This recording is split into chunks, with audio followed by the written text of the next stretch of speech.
Today we're in Seattle, Washington on the Ovation of the Seas. We are on the Ovation of the Seas up on Deck 15, and as the title suggests, it's time to leave Seattle. You saw in the previous video where the Celebrity Solstice pulled out before us, and now it's about our time to go. At this point, my wife and I are still kind of walking around up on the upper deck, just, getting used to the layout of the ship, and pretty cool, just walking around.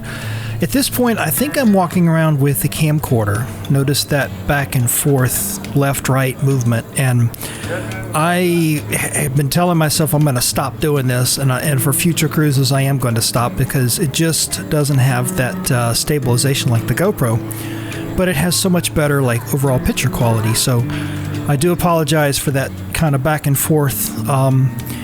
I've mentioned this in previous videos. That's that whole thing where I'm walking around holding this very obvious camcorder and trying not to look like I'm filming when I actually am filming, and it's just, even when you're walking with the camcorder and you're purposely trying to be steady with it, you still end up with, some motion here and there. But I definitely should have been using the GoPro at this point because the GoPro 7 has better stabilization. But Deck 15, the only real upper deck of the Ovation, as I think I mentioned in the previous video, and kind of highlighting what I said in the previous video about the running track.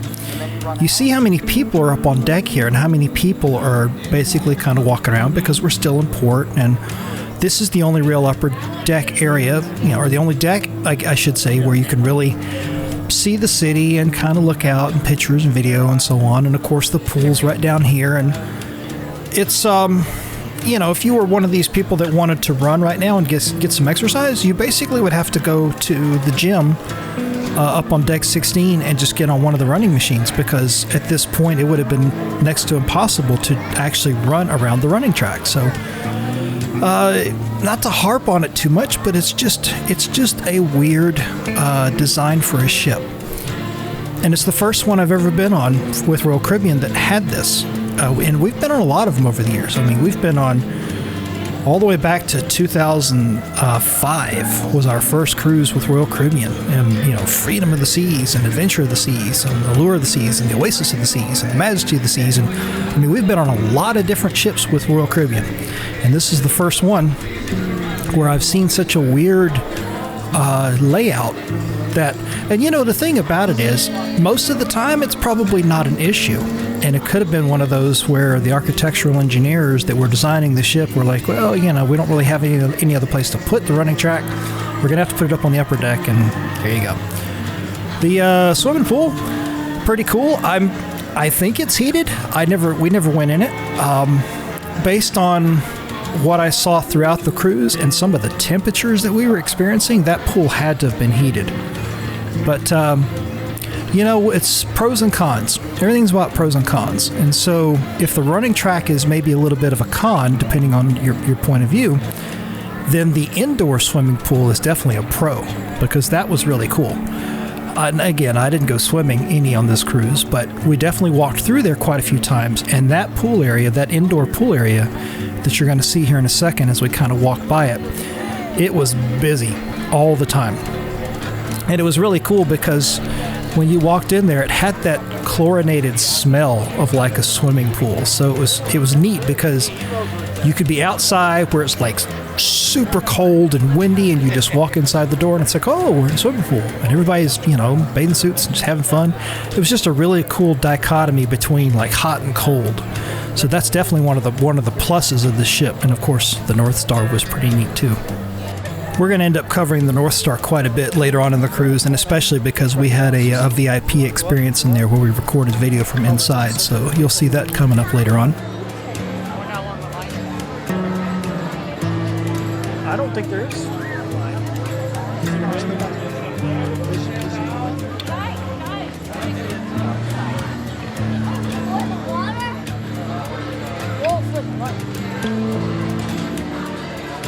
If you are enjoying the video so far, please give it a like and consider subscribing to the channel, and hit that bell icon so you're notified whenever a new video is posted.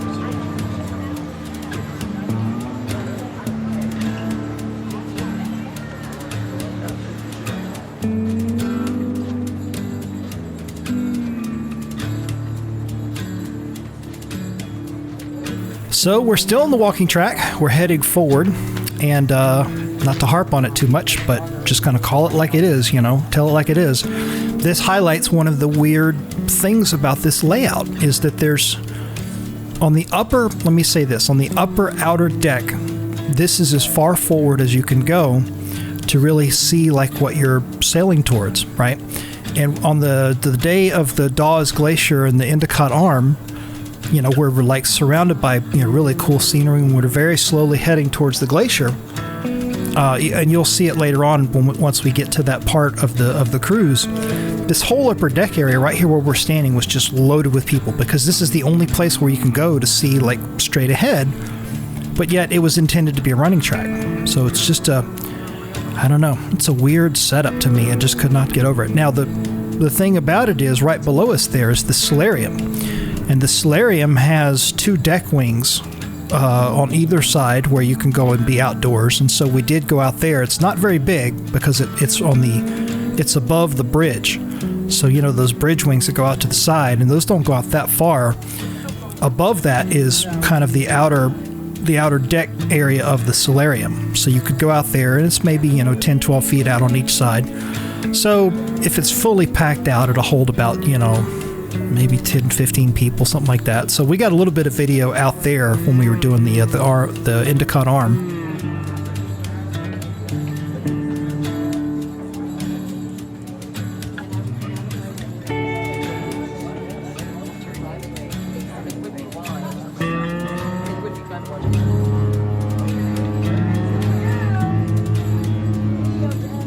There's the ship's whistle, so it's our turn to go. I think I noticed that we did not blow our whistle quite as many times as the Celebrity Solstice, so I'm not sure what was up with that. There they are right there. But we are finally starting to pull out of port here. Yeah, the line should be down by now.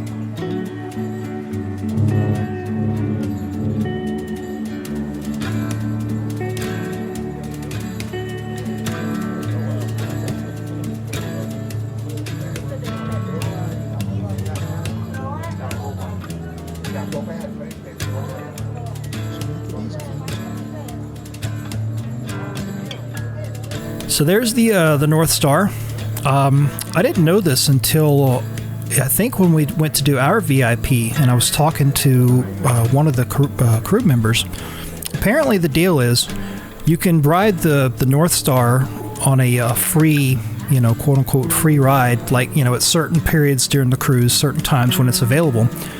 But the VIP experience is 5 minutes longer, and for the VIP one where you have to pay like up to, you know, $50 or more, you know, for that time slot, they'll actually go out over the sides of the ship. And so if you do the free ride, all it really does is go up in the air, straight up, and then, you know, 10 minutes, and then it comes back down.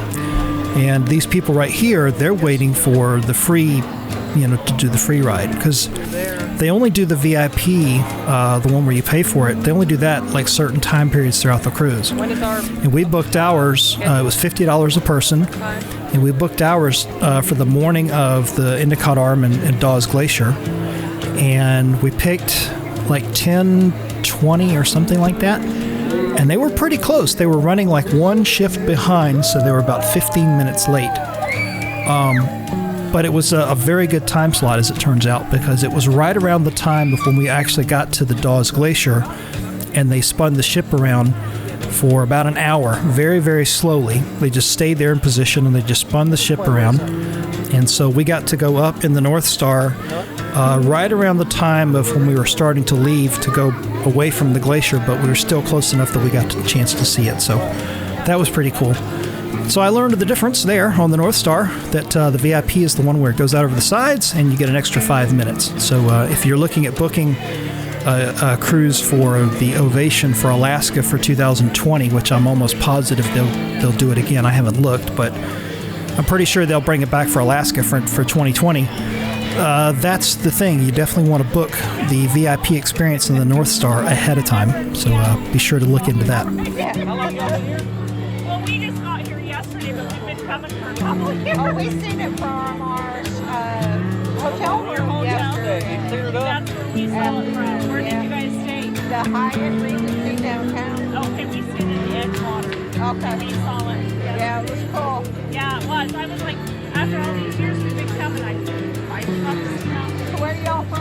Alberta, Canada. Oh, okay. Wow. Yeah. All right. You guys are from Carolina? Yeah, South Carolina. Okay, There's perfect. normally a group of us, but we're the only two that did this one. Oh, well, have you done it before? Not the last one. Enjoy it. Well, I'm waiting on the cooler weather. I'm tired of the hot weather back home. Yeah.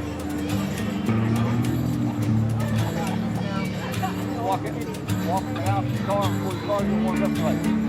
Yeah. I feel like you just got out of the shower. You need to take one. Well, that too. But you feel like you just got out of it. You guys have one? Take care now.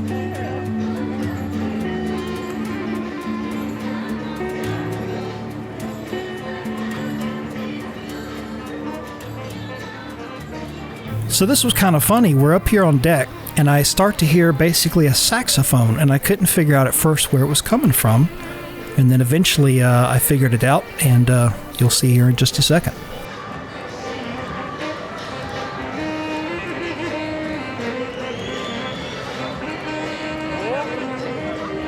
Oh, is that? I thought I heard somebody playing the horn. Can you feel it? Can you see the land move?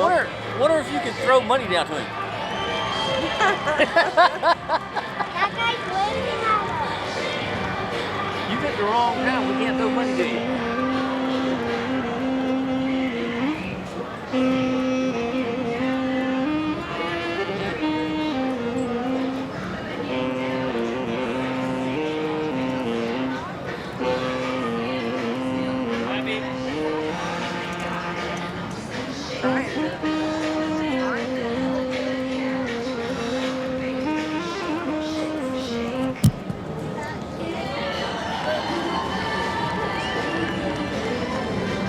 Thank you so much for watching this video. I really hope you enjoyed it and that you gave it a like. To see more content like this, subscribe to the channel and hit that bell icon so you're notified whenever a new video is posted.